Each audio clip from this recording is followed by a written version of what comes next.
Hello बच्चों, आइए प्रश्न को देखते हैं। तो प्रश्न में दिया ए तनुता में वृद्धि करने पर किसी विद्युत अपघट्य के विलयन की विशिष्ट चालकता घटती है।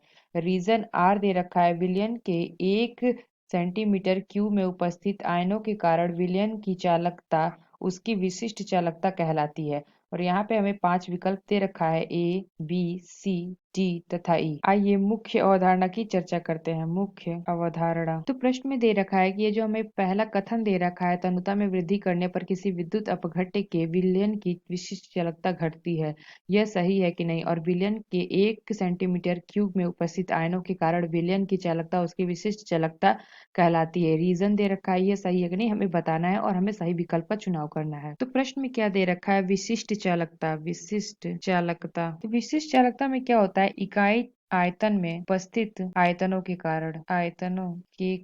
तो जब विशिष्ट चालकता को हम तनु करते हैं, यानी कि तनु करने पे क्या होता है, तनु करने पर इकाई आयतन में आयनों की संख्या कम होगी। प्रश्न में क्या दिया, तनुता में वृद्धि करने पर किसी विद्युत अपघट्य की विलयन की विशिष्ट चालकता घटती है। तो ये हमारा जो कथन दे रखा है यह क्या है, सही है, यानी कि ट्रू है। विलयन के 1 सेंटीमीटर क्यूब में उपस्थित आयतनों के कारण विलयन की चालकता उसकी विशिष्ट चालकता कहलाती है। लेकिन ये जो हमें कारण दे रखा है ये हमारा गलत है, क्योंकि अगर इसका कारण अगर देखें तो ये क्या होता है, इकाई आयतनों में आयतनों की संख्या कम होगी।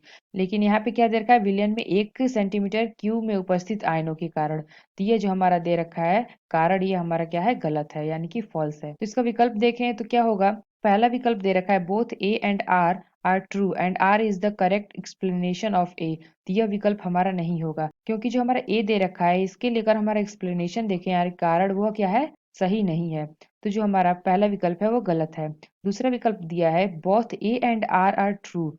तो ये जो हमें दे रखा है ए और बी, आर हमारा दे रखा है, यह कथन हमारा सही है, लेकिन जो एक्सप्लेनेशन है इसका वो करेक्ट नहीं है। तो इसलिए हमारा हो जाएगा क्या, both A and R true but R is not the correct explanation of A. तो जो हमारा बी विकल्प है यह सही होगा। तो आशा करते हैं आपको समझ में आया होगा। धन्यवाद।